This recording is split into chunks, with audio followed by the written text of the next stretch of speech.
So, thank you very much for attending the investor panel. We're quite glad to have a lively crowd here. And yeah, financing is the topic of this session. Debt and equity is obviously required in order to keep the industry going. And let's just say the sector has been quite dynamic. Welcome.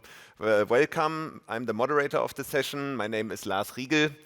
I'm a partner in Arthur de Little and heading our private equity TMT activities. My first fiber project was in 2010, and I'm quite deeply involved in the sector. And I'm very happy that we have an esteemed panel of veterans in the industry. And I would say let's just jump right in. Dear panelists, please introduce yourselves. Okay, thank you, Lars. My name is Inka Klinger. I'm heading the project finance team at Hamburg Commercial Bank. We are a specialized lender, and digital infrastructure is one of our main topics. We did our first fiber transaction, I think, 2015, 2016, so we are in the industry for around about 10 years now, and it's very interesting to be an active part of this dynamic market. So my name is Olaf Swanti. I'm the very strange duck on this panel. I have two hats. One, I represent Warburg Pincus, which is a private equity firm with whom I've been working for the last few years, that has invested about $3 billion in telecommunications, and most recently here in Europe in Odido, here in the Netherlands, and Community Fibre in the UK. And my other head, I decided is Community Fibre as the executive chairman, where I'm still very much in the operations. Pleased to be here. Hello there, my name is Jeroen Klein. I'm a global lead for telecom in ING. And great to see you all here in the hometown of ING. Global lead, that means that I'm globally responsible for anything that's happening in the telecom sector. That goes from the larger corporate incumbent operators worldwide to digital infrastructure. And in digital infrastructure, we are very strong as ING, not just on lending, but also in M&A and in debt advisory. We started doing business in fiber in 2010 with the first fiber financing here in the Netherlands. And since then, we've built up that franchise over 15 years substantially. And it's a little bit of a rough time currently, and we'll talk about that, I'm sure, but it's still a pleasure to be active in this fantastic sector. Hello, my name is Vincent Metzler from the European Investment Bank. The European Investment Bank is a policy-driven bank, so our aim is to support the digital agenda for 2030, which is to cover 100% of the European citizens, so we are supportive to the sector. And in addition, the European Investment Bank is rather a contra-cyclical bank, meaning that we lend when others lend less. And I have to say that we are more active since 2023 in the sector. What I want to learn from this panel in particular and from the days of the conference is how not to do the transaction too much, the one where we lose money. And I think this panel is actually quite interesting to learn a little bit about it. Hello everyone, I'm Oliver Bradley. I head up globally Macquarie Capital's digital infrastructure investments business. We're the principal investment arm of Macquarie Group. Meaning I invest Macquarie's own money into investments, which is distinct from Macquarie Asset Management and the funds that Macquarie manages on the infrastructure side. So the difference between us and the large infrastructure funds is we will typically invest in things that are either a little bit earlier, a little bit more complicated, or a little bit smaller than a large cap infrastructure fund will be, with a view to sort of trying to create infrastructure businesses maybe where they didn't exist before. We've got 13 investments globally, about $1.6 billion invested, which is Macquarie's own money invested in these situations. In Europe, and those across towers, data centers, and fiber. In Europe, on the fiber side, we have a rural altnet in the UK, and we have a large independent wholesale operator in Spain called Onivia. And so it's interesting. It'll be interesting to sort of compare some of the different experiences in different markets. And the UK and Spain are quite different markets. Yeah, so thanks for the introduction. So you can see that on the one hand, we have the equity side represented, we have the debt side represented, and also asset executive side represented. How this is going to run, so we are going to have a quick 5 slides presentation to set the scene with a couple of interesting facts. And thereafter, we're going to dive into the questions where we're going to ask the panel to share their views. So we heard in the beginning, the sector has been a little bit dynamic. And it's fair to say that the main problem the sector is currently facing is that the activation numbers or the take-up rates have not been achieved.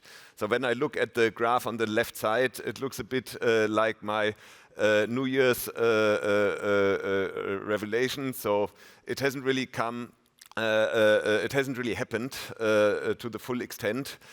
And the reasons for the shortfall in take-up is probably caused by 3 to 4 factors mainly. And it's also fair to say that we as commercial advisor have green-lighted some of those business cases and have also, let's say, been a bit misguided by some of the trends that were visible in the market. So the first thing that probably led to higher expectations was we've seen a surge in fiber uptake during the COVID years. Because everybody was staying at home, fiber became really necessary if you wanted to do TV and video conferencing at the same time. So those trends we've seen have not continued, but became a bit slower. We've also seen that incumbents that were quite comfortable on the copper suddenly woke up, became more aggressive, and are also less interested to go on wholesale. And then also copper and HFC decommissioning plans are a little bit slower than expected. And it's also fair to say some of the fiber operators were ineffective in terms of sales and marketing. What we currently see, a lot of fiber operators are focusing, partially induced by their shareholders, partially by themselves, on improvement programs, so deployment acceleration, pricing projects, rollout planning, commercial excellence, often also door-to-door steering programs. So the focus has really become to move up the penetration, and that is especially important in order to qualify for future financing and equity investments. One major catalyst is in front of this industry, which is the copper decommissioning. I mean, it's obvious. Nothing will be a stronger motivation to switch to fiber than the decommissioning of a legacy infrastructure. And we see in Iberia and in Sweden this quite advanced. And we also learned that this has an immediate positive impact on take-up rates. We're also going to see this in the other European markets coming. So there is a strong positive catalyst coming. However, as you see indicated on this map, in the gray areas, there's not a real plan yet. In the light blue areas, there is already some progress that we're not accelerating on additional copper orders.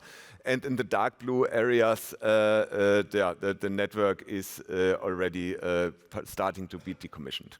So there's a really important thing that is going to happen that we'll also discuss later on in the panel. The other major development that is important is consolidation. And here we see a couple of examples.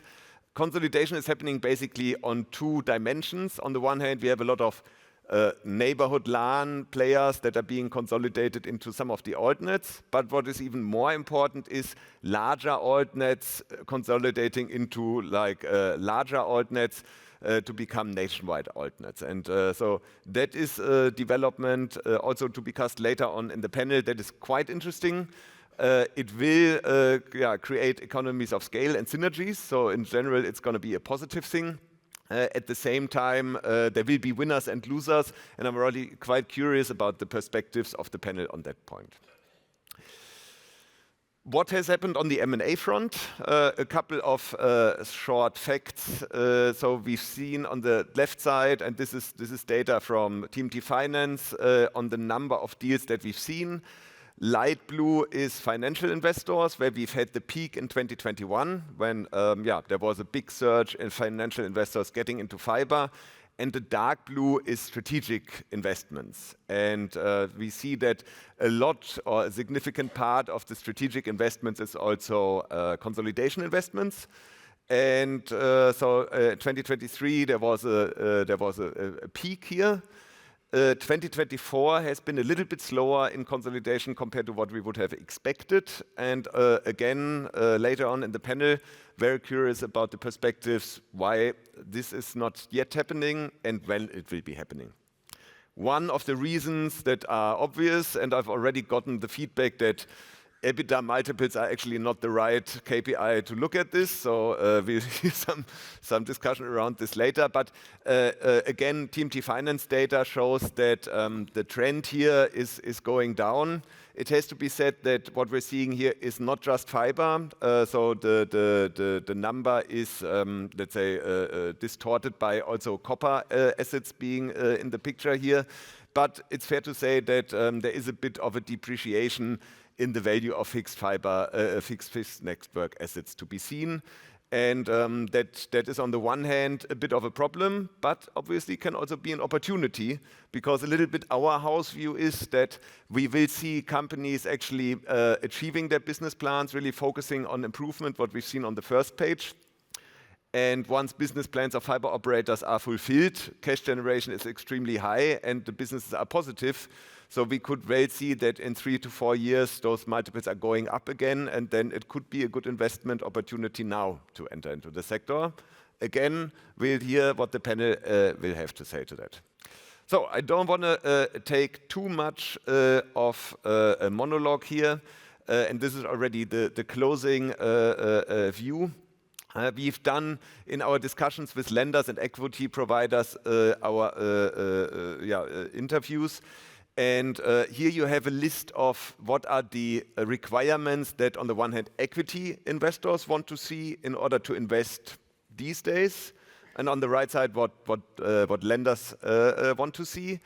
And equity providers also take a little bit of a more conservative stance compared to what we've seen 3-4 years ago.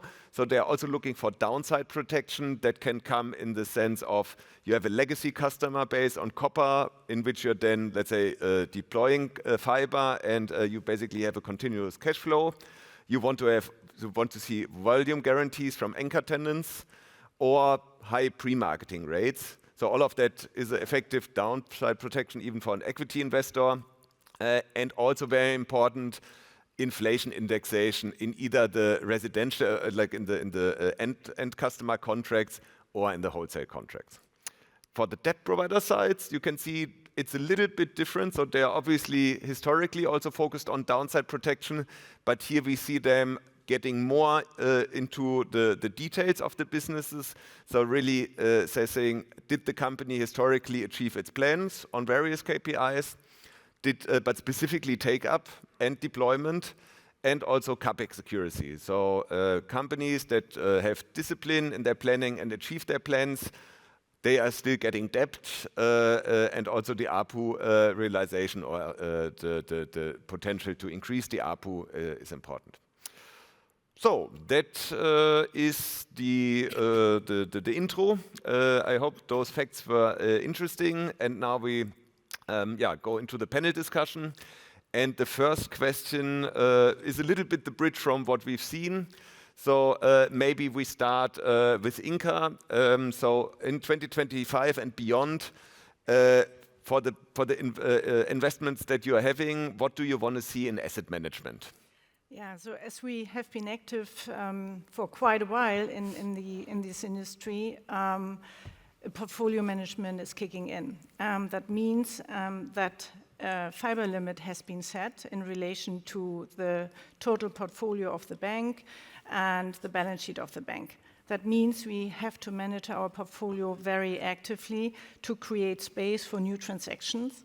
And we try and we want to improve the portfolio quality. That means we shift from greenfield to more brownfield transaction with positive EBITDAs, which are fully funded with sufficient equity, contingency, sorry. And another point is we have to monitor very closely our transactions, which are not in line with their budget and in delay. So these are the targets for 2025. We are very open for new transactions, which really make sense from our perspective and are in line with our frameworks. Okay. Yeah, Olaf, again, you have the two hats, so probably quite interesting what you can add to this. Yeah, so I focus here on obviously the equity side as my work in cooperation with Warburg Pincus. So, you know what the way they see the world, and they think that it's a theme for a lot of private equity players, is it's about sell right now, because there is a bit of a glut of investments that were difficult to exit during the phase of high interest rate and economic uncertainty. So there are some older funds that need to get some money and show the returns. The second is what you also said is very clearly this portfolio management and looking at not just really at the Excel sheets, but really actually try to build good companies. Okay, that's this portfolio management of really trying to say, a good company is not a PowerPoint with a few engineers with a shovel and a plan to build some fixed business. It's about EBITDA, cash flow, it's about customer satisfaction, it's about creating a business that is sustainable. I think that's an enormous focus.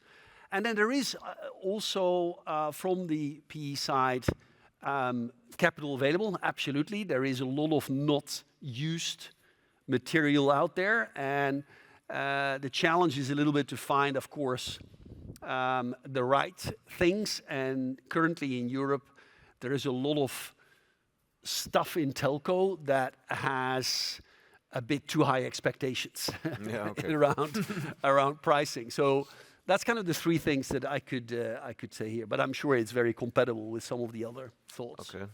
Well, thanks for the equity perspective. Jeroen, debt perspective, anything that we can add to this? Let me maybe just first take a step back and look at the history, how we got there, where we are today in terms of financing of fiber ventures. When we started in 2010 and the next 5 years, it was really a very limited crowd of banks that were able to provide financing, banks that really understood the business. And then by 2015, we started to see retail banks coming in. We started to underwrite financings. We started to see institutional debt coming in with potentially institutional debt tranches. And then really leading up to the first 2 years after COVID, indeed, when there was so much interest, where there were significant jumbo deals in the market and everyone was jumping at it. And there was so much requirement for debt, and people were willing to take it. Now that has completely changed, of course, right? With cost inflation for the operators, with higher interest cost, the lack of penetration in many cases. So what we see today, and that's equally the case for ING as well, is that what everyone has loaded into their balance sheet over time, their focus really is on existing exposures and managing their wealth, portfolio management, and then selectively looking at what you can do next to that. Indeed, like Inka already saying, we're looking at more mature platforms. I don't think anyone is going to finance any greenfield, real greenfield anymore. And there is still availability of liquidity in the debt markets, but indeed you need to be EBITDA positive. That's a metric that everyone will look at. You need to be able to show that you actually can cover your debt obligations, your interest cost, at least in the foreseeable future, and there has to be a path to deleveraging over time.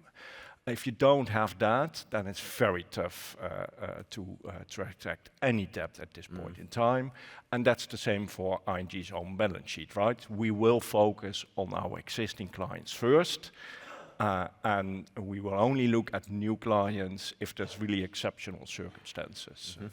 Okay, thanks, Jeroen.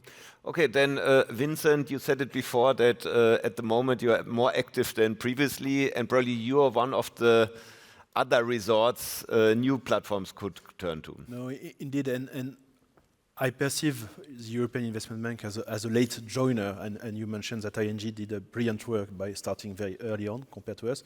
We took more time to learn, let's be honest. And I mean, we are still building our portfolio compared to existing banks, and meaning that we are still adding, and we are not in the asset management system because we are take on hold lender, because this is our nature of it, and so we wanted to keep it as long as we can support the company. What is very interesting is indeed it sounds to me that we have switched to a time where it was land grabbing. So how many homes passed and who has the most home passed, to a fight for cash grabbing, how to have the positive EBITDA. And actually I concur with you that now lenders are mostly looking to who has managed to have positive EBITDA, and clearly it would be difficult if it is not the case. And what is quite interesting is that we come at the end of a cycle where the primary debt has been raised, and we come at a time where accordion debt, additional debt is raised, and when refinancing will be targeted as well, and it is a moment of truth. So it will be very interesting to see how the platforms which have been financed have performed, and if they will be able to capture new money and new capital, and that's quite interesting.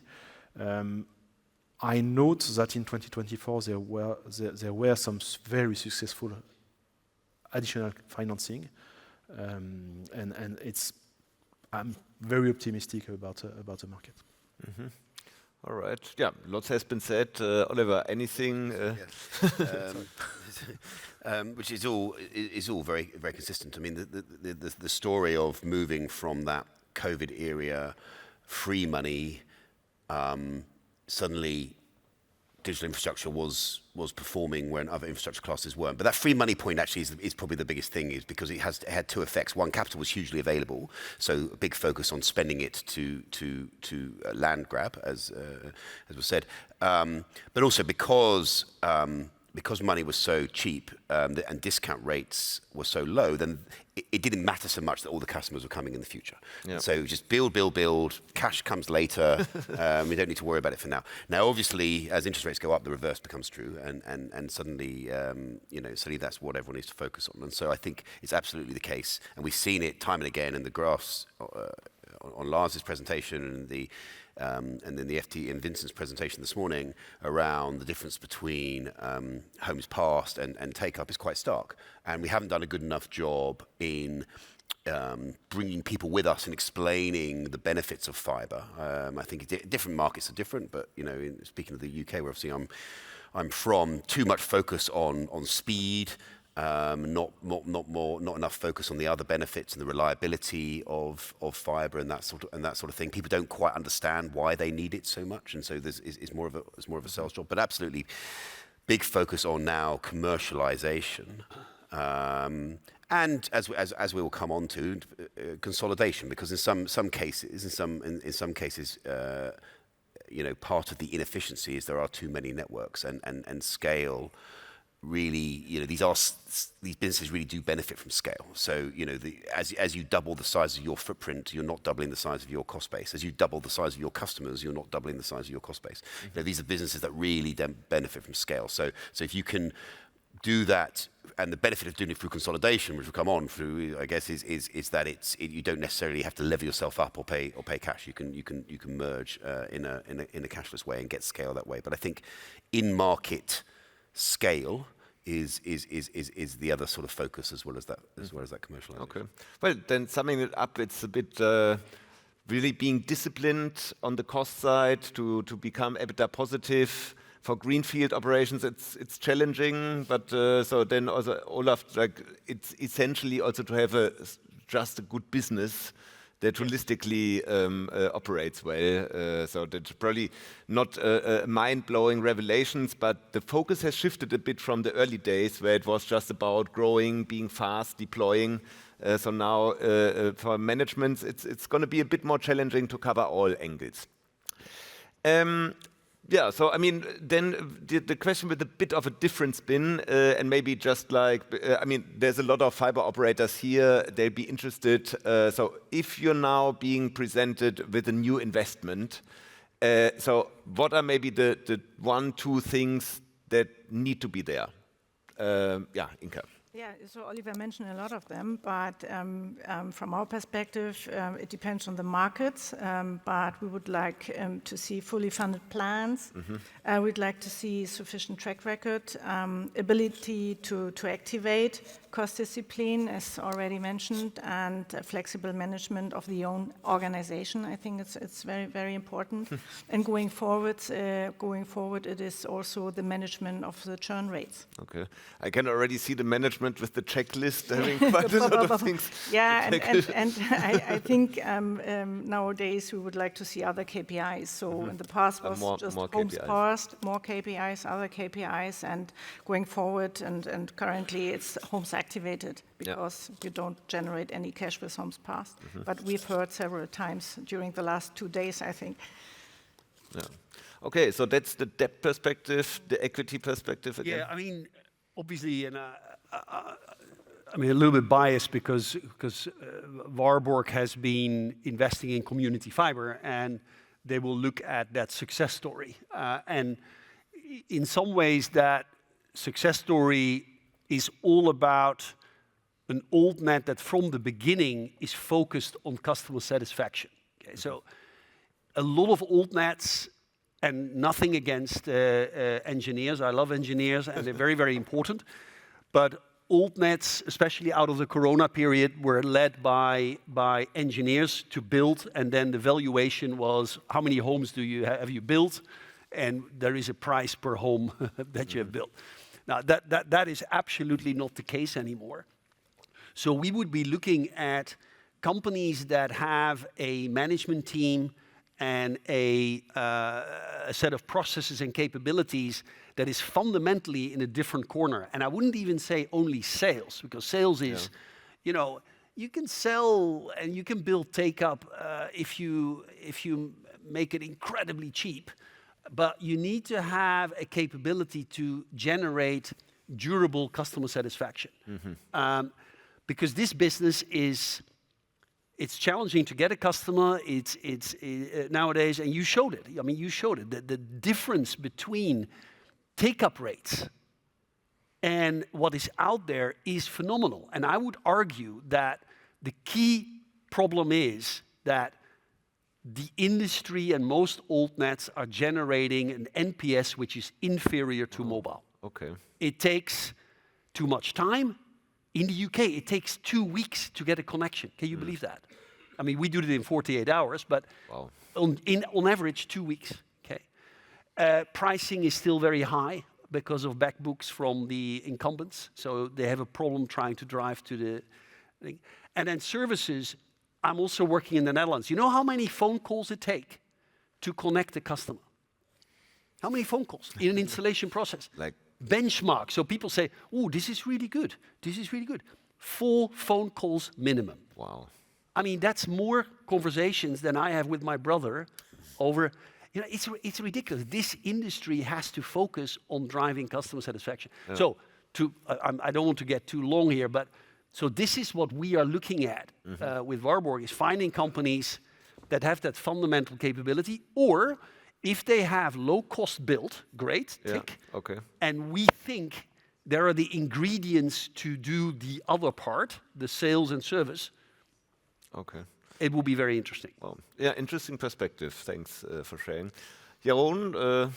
Yeah, the long-term fundamentals of fiber are still very strong, right? We all, I think, agree that ultimately the whole country and every country should have fiber almost everywhere, and that over time almost all of the subscribers will be migrated to a fiber platform. The question is how to get there, right? I think you need scale. Oliver mentioned that already. You need operational excellence, customer focus, good NPS scores, and there hasn't been enough focus on that. So if we talk about really investment grade type of platforms, and I think that is where fiber will be moving to over time, at least the larger ones. You will have significant scale platforms that delivering services to clients that they need and they wanna have. Now, if I'm optimistic, you know, we're going through a short-term financing strain, and we just need to get through that. Yeah. But you know, that's easier said than done, because it's probably going to take years before we really get to that stage that we are there comfortable in every country in Europe, that there is two major platforms, that each of them are competing on network infrastructure, but have sufficient scale and customers on the platforms to deliver a substantial cash flow to justify that investment grade rating. There is already one in Europe, XP Fiber. In France, it's a good example, I think, where people should be migrating to as a type of platform. If you look at the subscriber uptake there, the penetration, that is, I think, what everyone should be aspiring to be, that type of operator. Now, I don't have the answer how to get there, but you know, it's our collective responsibility that we get to that type of platforms. Okay. No, thanks. Makes sense. I mean, we wish that the operators in other markets would be performing as the French assets. Vincent. I mean, we have to acknowledge, at least myself, I have to acknowledge that I'm only a lender, and I'm sold a pack of slides prepared by a consultant, and I believe in a certain business model. It's quite interesting to see that all the risks we were fearing to materialize didn't materialize, and that other risk materialized. So we probably have to refresh the software in terms of our assessment of the project we want to finance. I mean, I think everyone discovered the difficulty to actually activate. I mean, we were all creating our KPI on homes passed, homes connected, but we discovered that actually homes activated, which are homes that are generating revenues, are more important than anything else. And actually we thought, well, we have good engineers, probably it's quite easy to activate, so we will trust them. And it forced lenders, at least, to reconsider their assessment, and that actually the risk, which were, what is the demand, can we roll out at cost and so on, were probably not the most pregnant risk, let's put it this way. And I think that we have to be humble as lenders and reconsider what worked, what didn't work, and to actually focus more on the quality, on the real quality of the operator as a platform, and how he wants to deliver its promise. Okay. Well, Oliver, I mean, you're always a bit in a difficult spot. It's always very consistent. We will start with. Yeah, I think later on we'll. I'd focus on three things, two of which I think should have always been the case, and one maybe is a bit newer, which is the first one is what's the business's unique reason to exist? Why are they uniquely positioned to do what they're doing? What's the essentiality of what they do? You know, why are they not just another version? You know, what's the unique reason for that business to exist? Two is management team. You know, you really have to have good quality management. If you have good quality management, then you know you can roll with whatever might come. Three, which is probably has the one that changed over time, it relates to what the others are saying, which I agree with, is that fully financed business plans. Because before, as equity, we could take a view of, well, we'll build this and then we'll rely on raising debt and more things in the future. But I think what we have learned over the last few years is you absolutely cannot rely on that.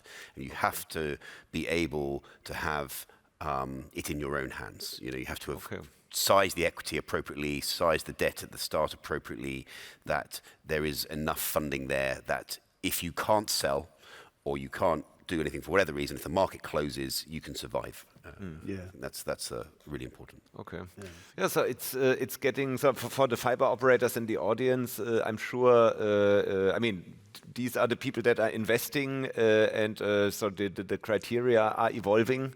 Getting a positive NPS is difficult because you need to master so many things. But I think so the companies need to be mature in order to successfully raise financing. So, I mean, the first two questions were probably interesting because for the audience, it's interesting how everybody of these experts is thinking. So for question 3, we maybe start indeed a little bit on the other end. So we've seen that the multiples are deteriorating a little bit. And yeah, that might not be the entirely right perspective to look at this.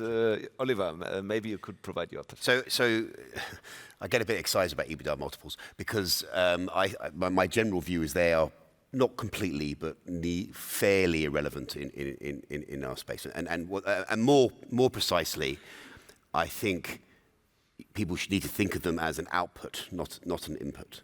The way that we think about fibre businesses is what is the future potential of this business? What is the cash flow generating capability of this business? What are the risks associated with it? And therefore, what is the right cost of capital that we should discount those cash flows at? You know, that for me is the only real way to value a business. Now, that will then come up with a valuation, and you can take the valuation, you can divide it by the EBITDA, and that will give you an EBITDA multiple. But that's all that is telling you, because the difference in EBITDA multiples will depend a lot on the stage of growth that business is. So one of the reasons why EBITDA multiples might be coming down is just because businesses are maturing, because you know, if you're investing at a relatively early stage with relatively low EBITDA that's going to grow quite quickly, you might pay quite a high multiple for that EBITDA. You know, you might pay, you know, we saw 100+ times EBITDA multiples, some fibre businesses early on. Now, obviously, you're buying that business with a view that the EBITDA is going to grow, and so the EBITDA multiple will come down over time. I mean, that's your assumption when you're going in. So I don't think it reflects the fact that people are necessarily valuing them less. I think people are valuing them necessarily less because I think cost of capital has gone up. So I think for the same risk profile today than there was a few years ago, there is a higher cost of capital, and that's driven partly by experience, but mostly by increases in risk-free rates and what alternatives there are to invest your capital in, which is what you should be comparing, you know, any investment to. But you know, as I like to say, like, you know, our business in Spain is a, you know, highly EBITDA positive business and very successful. I couldn't tell you, and I'm not that interested in what the EBITDA multiple of it is. That's not how I think about it. I'm thinking about what the how are we growing the EBITDA? How is it de-risking over time? And that will drive the value of the business, I think. Okay. It might be. Well, and then very quickly only on the second part of the question. So what's your own opinion? How will it evolve in the next 5 years? Is it, I mean, I shared a little bit how we think about it. What's your take? Well, as businesses mature, as EBITDA grows up, gets bigger, and as the future growth of those EBITDA multiples comes down, then by definition, the EBITDA multiple should come down. You know, as businesses mature, you should pay a lower multiple on it. No, it settles at a point, but it's driven by, then it becomes driven more by yield, what yield you want off of it. So it becomes sort of an output of cap rate might be the more appropriate thing to look at it.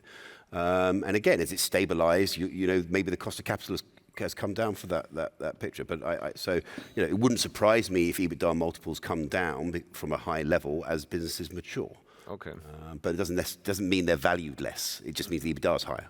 And you know, and it depends also on you know, cost of capital will be driven in part by market rates. Okay. Well, Olaf, would you agree, or would you have like or is this getting interesting at this? Well, I mean, Oliver is obviously a bigger expert in this field than I am. But I think, in general, the focus of EBITDA multiple only is a very simplistic view of obviously analyzing the value of a business. It still is always used as, you know, in peers and looking at, oh no, if a business is sold, then obviously everyone, and in particular the investment bankers, would kind of compare, you know, this should be the kind of multiple that you end up with. I don't know. I think it is very difficult to say this is the exact multiple that is an average of if, I mean, we're getting to a 60 million EBITDA run rate this year, and we will continue to grow our EBITDA very rapidly in the UK. So how do you compare that, and what should be the multiple on that versus one that is maybe larger because it's a consolidated asset, or much smaller because it is a new asset?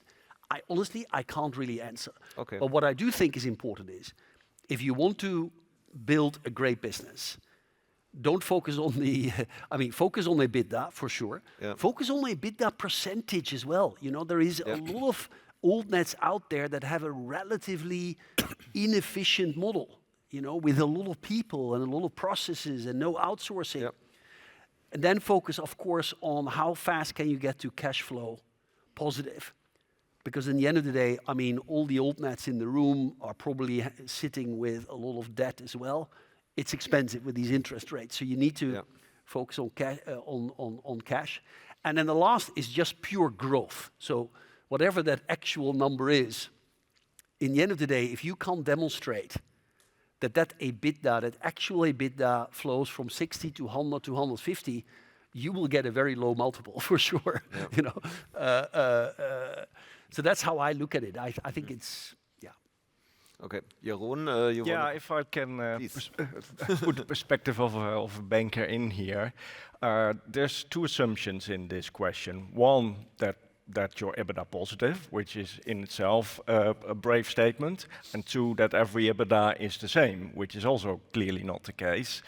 And it's actually quite a point, because if you look at really definitions of EBITDA in loan documentation, for example, there's quite a difference in how they're being defined. So you can't really compare that. And coming back then to the first point, is there EBITDA at all? The discussions were previously, how many homes passed do you have? How many homes passed do I have? And I have more homes passed, so therefore I'm worth more than you. And that changed to, okay, but how much debt did you actually spend on getting to that many homes passed? And that got back to the question, okay, but how much debt do you actually have per subscriber? And then it started to get interesting, how much equity is there in one subscriber? And I think that's the question that people are now trying to answer. How much actually value is there in the subscriber base that you have? Okay, yeah, interesting. Inka, please go ahead. But I think, first of all, the markets have to show that they can stabilize. And when they can show that they can stabilize, then the investors' confidence will return into the markets and into the industry, and that's very important from my perspective. There are many investors now involved and have really good access to capital and spend a lot of money into the industry, but to get more access to different sources of capital, it's necessary to show stability. And the other point is we need to show more realistic IRRs. And fiber is always in competition with other asset classes from the debt perspective and also from the equity perspective. So, and what's a risk return?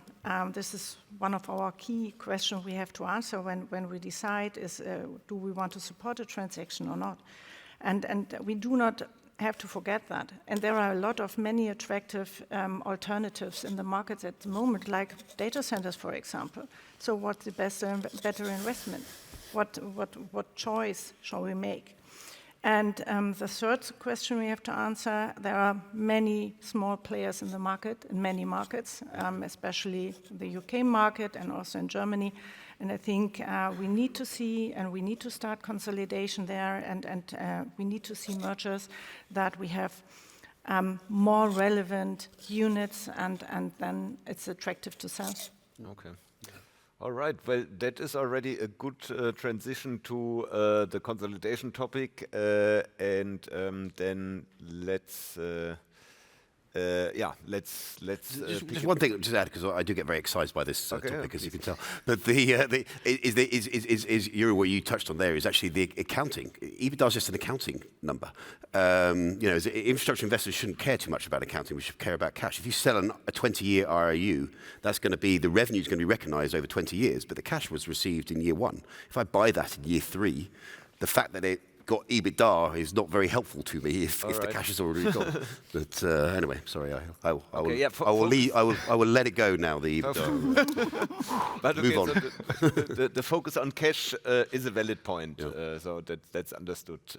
But so Inka, you already alluded to the topic of consolidation, and that's also one of the key themes that we wanted to discuss in this panel, because so frankly we saw it before in the intro presentation. In 2024 there was even less than in 2023. Everybody expected it to go up. So who of the panelists should provide his first? Should we go with ladies first then again, Inka? And, Okay. I don't know. You, as a debt provider, why has the consolidation not picked up that fast? I think it's a lack of demand. And many people, especially in rural areas, probably are not convinced that they will have a benefit from fiber. So it's more a question of how to convince the population about the attractiveness of fiber. And I think this needs more effort and more time. And probably that's a question why penetration is not picking up. And the next thing is the inability to agree on valuation by private investors. Yeah. It's a harmonization of calculation, and altogether, I think it's a good question, and it's a hard way to go, probably in certain markets. Okay, so Vincent, what's your perspective? I mean, from my perspective, I think there are many platforms who are still improving their own process internally, and before thinking about external growth, they are probably focusing on first how to be better at what they do. I mean, we spoke about the activation and so on, and if you are not able to already activate your own network, why should you go for other assets? And as well, I mean, most of the platforms we have financed still have some homes to be passed through their organic growth. So why should they acquire for the time being? So, and if to this we had the difficulty to integrate a new network as a lender, at least, I prefer that they focus on activation, on improving their process and so on, rather than going for new assets. And as a policy-driven bank, as mentioned, and actually I prefer new greenfield homes passed compared to a consolidation. But this is from a policy perspective, I would say. Okay, well, that's good to hear. Well, and I mean, the UK market is obviously a super interesting one. So we, as a consulting firm, we have a huge team ready to go and help on post-merger integration. But somehow it hasn't happened yet. So Olaf and Oliver, I mean, what's your perspective on the UK? So So, I'll be a little bit. I know that Greg Mash was here this morning, right? Mm-hmm. Probably. He's always making this show, and actually you said it as well, that there will be two platforms over time, and it will be very big, and it will compete, and then we will consolidate everything. I don't believe in that, actually. I don't believe in that. Really? What I do believe is that we will create, in the UK, very successful businesses that hopefully generate some cash flow and EBITDA. There will be a few, right? Mm-hmm. And those companies, interesting enough, they may actually be fully integrated. They may be an integrated telecommunications companies that sell more than just fiber. Maybe they sell energy, maybe they sell mobile, maybe they sell other things. Mm-hmm. Maybe they cluster a little bit more. And the reason that I'm saying that is, I once bought a small company. On paper, it looked really easy, perfect. It was a disaster to try to integrate it. It was very difficult, it was very hard. It took enormous amount of time. Everything was different. And it actually diluted us a little bit from our main activity, building on what Vincent said, right? Mm-hmm. The second thing is, some of this big idea of, there is one big platform and then there is another big platform and they compete with each other at the netco level, is a very questionable model if that actually will happen in the UK, especially because the wholesale market is really not working very well. Mm. The wholesale, the deal that City Fibre probably has signed and other people are thinking about with people like Sky, that's not very good. Those deals are not very good, I think. They are exceptionally tricky in terms of pricing, in terms of all sorts of things. So that's particular for the UK. I would say, like in France, if you have a working wholesale environment, or like in Holland, I can see it from the other side. If you have a reasonably working wholesale market, okay. But in the UK, you have talk that is really difficult. You have Sky that hasn't done anything yet, and you have a platform that is highly indebted and that has to compete with a fully funded Openreach. It's difficult. So I think for the UK specifically, the end state might be very different from what some people think. Okay. Very different. Okay, Yeah. so Jeroen, I feel, of course, that I need to react to that. You have to. I have to. I was indeed a little bit oversimplifying the two platforms, and in some countries that might actually be the end state, and some it will be different. And the UK is probably one that will be different. And there is room, I think, for more platforms, but not for 150 or more platforms, No, right? that's fair. That's So, so we will come down whether it's 2 or 3 or maybe even 5 or 6. But there is room for more, I think, in the UK. Certainly, but just to go back to the bigger picture, why consolidation hasn't happened yet, I think it's twofold. One, the question of valuation, what we talked about just before, right? It's just very unclear what different platforms should be valued at, and having that discussion is just a very tough one. And then the second one is that most people are still not at the point that they're forced into taking a deal that maybe they didn't like before, right? So they still have a runway, they still have some funding, they still have more optionality, they still have sort of the lingering penetration improvement to 60, 70, 80% of their network. And as long as they can, keep going on that runway and they're not forced to face reality, then they will keep going, because otherwise they will need to take their value in the business that they have, they will take that cut now, and instead of postponing and kicking can down the road and seeing where they end up. Okay. Consolidation is tricky. Merging is tricky. We did one in 2023, relatively small. We merged Vineas with another infrastructure-backed business called SWS, and then at the same time we bought a business out of administration. It took about 9 months. It's complicated. It's complicated to come up with a relative valuation, and it's complicated to come up with an absolute valuation. You need to actually do both generally, because if more money is going to go in, you also need that absolute valuation. So you get round a lot of the problems or challenges with it through clever structuring. So we came up with some clever structuring to sort of square some circles in our merger, and that's often what you have to do. But those things take a bit of time and need willing.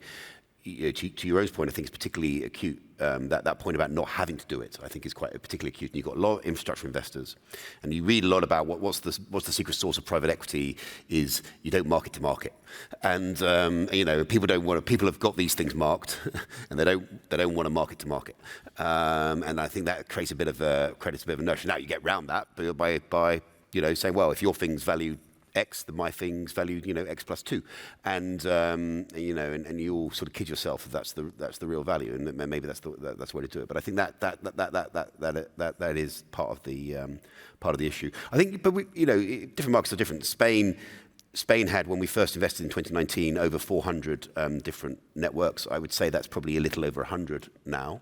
The Spanish market's sort of largely now consolidating around 3 national networks: Telefónica's, MasOrange's, and our own Onovia's. That doesn't mean there aren't plenty of others, and will remain plenty of others. And I suspect that is, that's exactly right. It's hard to imagine the UK being a 2 or a 3 national network market, I think, but there has to be fewer.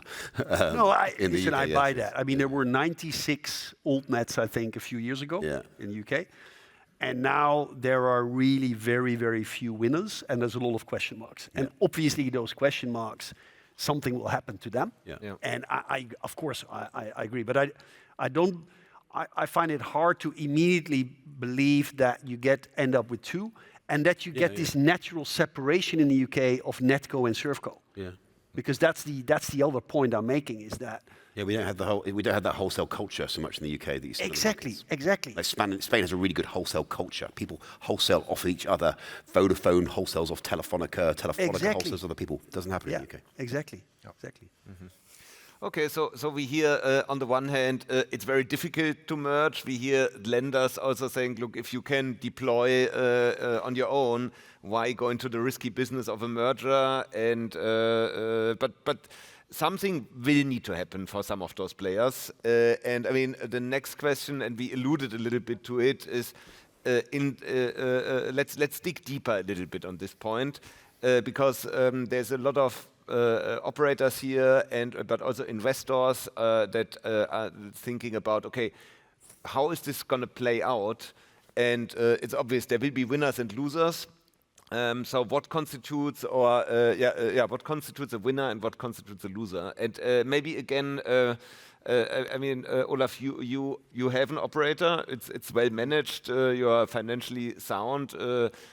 Are you considering other targets, and how do you want to end up as a winner out of this? So I think first of all, winner is, and I went personally through a big learning curve on this as well. I thought in the beginning that winning means that you have to build very fast and you have to build very affordable with very high quality, so that you can connect the customer within 48 hours or preferably 24 hours. Okay? But actually, in addition to that, and a lot of altnets don't have a network that is geared towards fast installation, and a lot of networks are not built with a low unitary cost, so they end up with a very high debt and equity per customer. Okay, that's point one. Yeah. The second point is that a lot of altnets believe sales you just do, you have some door-to-door and then it starts. Sales is much more a science than an art, okay? It's something that a ServCo, we didn't talk about the EBITDA multiples of a ServCo, but ServCos in Europe are underrated. The multiples on ServCos, on good ServCos, are, in my view, very low. Okay. To build a good ServCo is difficult. It's really hard. It's really, really hard. Then the third thing you need to look at, which I covered before, is a little bit my preferred area, is services. You know, and here the example, the best example I can give is actually in the Netherlands, where I work with an altnet that is managed and owned by KKR and DTCP. It's a very good company, ODF they're called. But we had to spend a lot of time with them to actually build the installation processes and the services around it that created a good, solid customer satisfaction, so that you can get away from this inertia. Yeah. The reason that we're successful in the UK is because we are selling in a building and the neighbors, they're saying, well, it worked. It was better than I expected. Because every customer believes it is going to take time. It's going to be a hassle. I have to spend a weekend, reconnect my internet. And to be fair, in many cases, it is like that. And that is the biggest hurdle to take up rate, in my view, in the long run, is this picky point. But you know, so those are the three things that we look at to try to become a winner. I think it is less, we had in the room before, it's less about brands, I think. And the last point, and this was actually a reminder from KKR, it's in the end also about ARPU. So can you generate a business that has a customer paying for something? So how do you deal with that whole ARPU and price management over a longer period of time? So if you have those five things under control, I think you have a good chance to become a winner. Okay. But just to follow that in the context of consolidation, consolidation shouldn't be and shouldn't be a zero-sum game. You know, it shouldn't be that when two people come together, one person benefits and one person, you know, loses in a similar way. You should be trying to create a positive sum game. You know, to Ola's point, if another company has a lot of those attributes and you feel you're lacking them, then consolidating with them is going to be positive for you. It's not that you weren't the loser in that situation. You maybe are the winner, right? And ideally, you're looking for what we call a positive sum game, where both parties benefit. Now, there is a risk that you can have a negative sum, and there's someone in the industry use a sort of an analogy of you don't want to be two drunks standing each other up by their backs as they sort of slump to the floor. That's the sort of consolidation you want to avoid. Minus times minus equals plus. Exactly, but yes. So you need to see, but ideally through consolidation, you'll bring different attributes that you might lack and see in the other person, and maybe that is both ways. That works both ways. No? Okay. But I haven't heard from either of you. Yeah, we're gonna consolidate, and we're gonna so there's a bit of prudence that I also hear here, and I don't know. Is that reflected from the debt side? So is this what you want to hear from your investments? Well, let's not underestimate what if you put two companies together, what that means, right? It's not an easy. No, of course not. It's not easy to do that, and often it's easier to keep on building on your own platform an equal amount of homes compared to buying that number of homes. So the integration itself is pretty difficult. And just to come back to the broader question, what constitutes a winner? That's also not a very easy one to answer. But I think I would be saying two things. One is that fiber if you don't know the business from the outset, it looks really simple, right? You pull a cable, you connect a home, and you switch the customer on. It's not that simple, right? So we heard Wouter Stammeijer this morning on the customer journey that KPN first was going through, and that they didn't have it right, and they had to completely fix that the customer journey actually connecting a home is actually much more difficult and getting to customer satisfaction and a high NPS. So operational excellence is really needs to be there for you to be a winner. I think that's an important one. Yep. And the second point that I want to make on that is we heard this morning from Vincent that we still need in Europe 80 billion to invest to get to a coverage in Europe to 90%, that 80 billion needs to come from somewhere, right? So the winners are the ones that are going to be able to attract that additional 80 billion, and they can only do that if they have a platform that has delivered and they will continue to deliver. So the ability to attract funding is, I think, another key differentiator. Okay, that makes sense. Vincent, Inka, any comments? It's just a short argument. A winner will be able to buy complementary networks and maintain capital efficiency. And best case, the winner does not need any further money. It's a little provocation, but yeah. Exactly.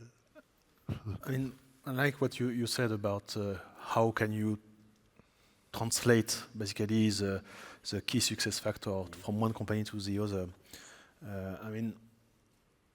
We spoke about this issue of operational excellence and how you manage to activate more rapidly your homes. I mean, you cannot. I mean, in Germany, for instance, there are people waiting for 3 years to have their fiber sign the contract fiber, and they are still waiting 3 years after. Yeah. It is improving. It is improving, but still not 48 hours. I mean, so far they are still struggling to. Platforms, at least that I know, are still lacking behind. Let's put it this way, and I think as long as they have not solved this issue, they cannot be winners. And this is why we spoke about the consolidation of the sector, but I think there is homework to be done first, and once the homework is done, there will be winners, but there is still some work to do. Yeah. But there is one piece of I wanted to also say something that there is a real good news is that in the telecommunications industry, normally there is this big risk that there is a new tech coming that is actually that is destructive to the old technology. FTTH and in mobile 5G are technologies for the European markets that are pretty much end of the road. There is going to be less capital intensive cycles after that. I mean, unless you, of course, maybe implement FTTH not the right way. But in principle, there is nothing else. Yeah. And that's one of the advantages. Yeah. Normally, it's just a question of time. Yeah. So, and we have the luxury to be in an industry where if we have the time, it will be successful. Yeah, I agree. And that is actually a very nice bridge to the last question that we want to discuss, because as you said, so there is no risk of a substitution technology. Fiber, as we all know, is like the gold standard of communication, or the last generation, so that there won't be anything afterwards. And as we said before, penetration rates are below expectations, but then if copper switch off is going to happen, that's really going to be the dinner bell for people to get connected, because connectivity is more important than ever and will also continue to do so. So there's this positive catalyst event that is coming. So here really it would be interesting again to hear your individual views. So where do you see it happening? Is that already part of your investment decisions? And how can companies prepare for this? So, well, I attended my first FTTH conference in 2018, and I was working for CityFibre, and I was on a panel, and they had this exact question around copper switch off. When will it happen? Why will it happen? And a lot of it, the answer is still the same. Unfortunately, 7 years later, it depends on the incumbent, because they're generally the ones who have the copper and what their incentives are. You know, Spain, I think, regards itself as essentially switched off all copper now. And I think it's the first European Union, if not the first European country, to do that. And that requires the incumbent to accept that they'll take fibre as far as they can, but maybe not all the way. And be willing to then, which means use other people's networks.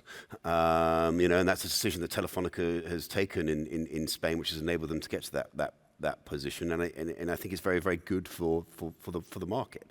You know, in other countries, you know, the problem in the UK is I suspect BT has very little interest in turning off the copper while it still has a customer on the copper, and if it doesn't have fibre, its own fibre there to put it on, you know, and then because it wants to kill the you know, or destroy the competition, and they you know, so I think regulators need to get a little bit stronger in insisting that copper gets turned off when there is fibre available, regardless of who provides the fibre.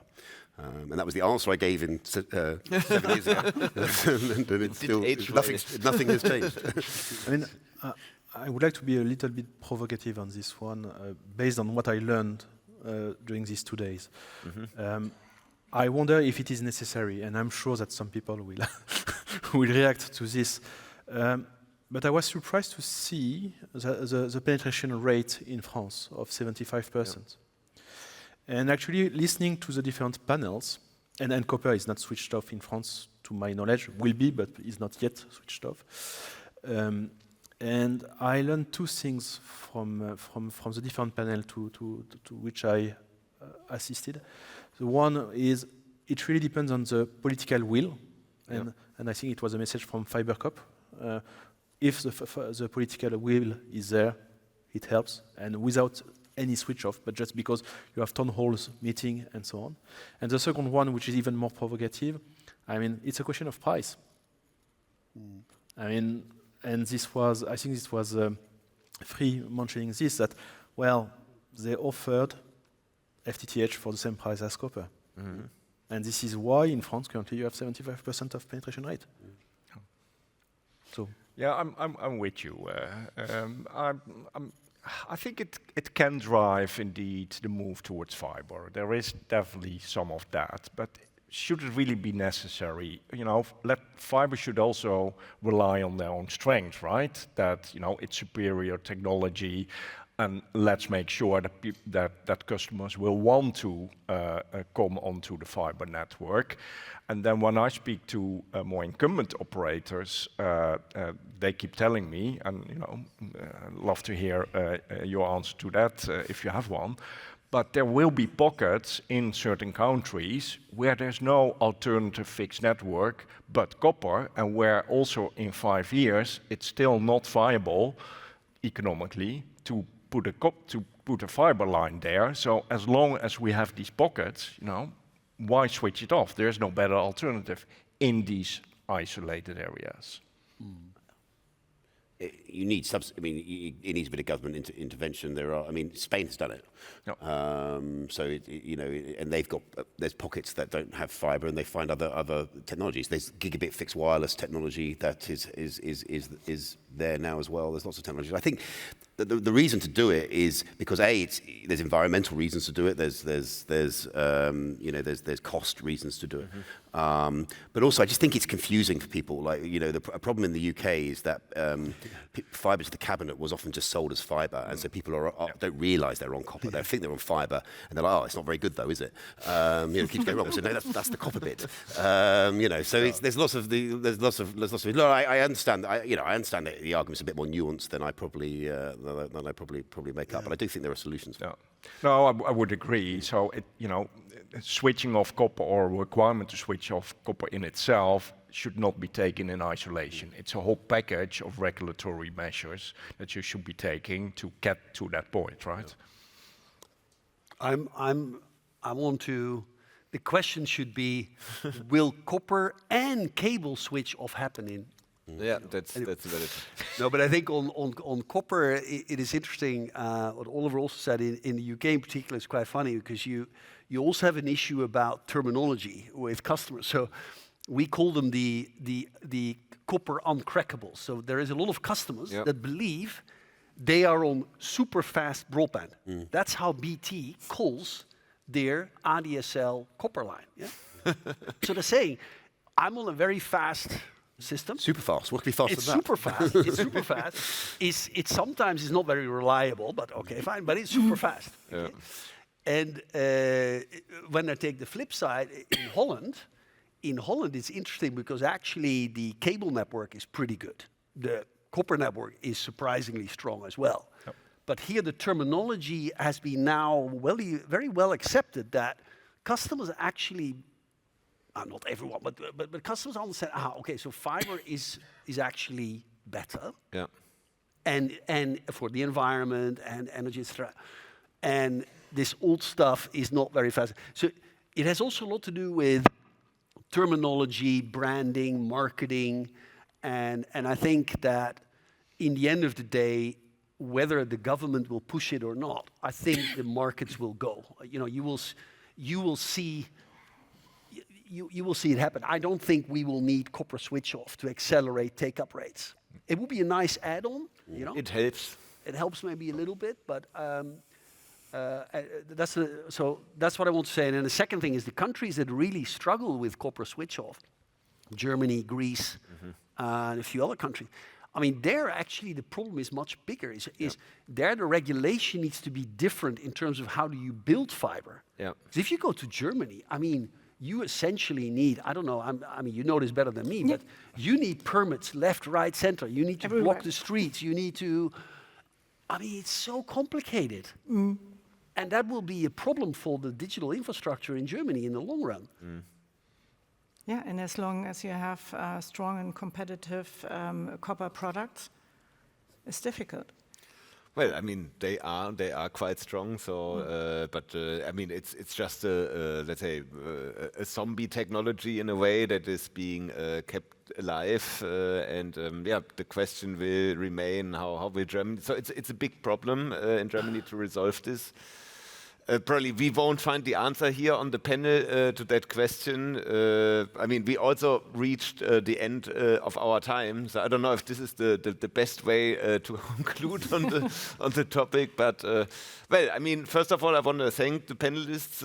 I hope there was a lot of interesting insights here to get inspiration on if you are a fiber operator, what you need to do to in the future also get investments, be it equity, be it debt. What to focus on. So there were a lot of interesting things that I've learned. I hope you as well. With that, thank you, dear panelists. And let's see how, if in 6 years we will have the same speech again. Then.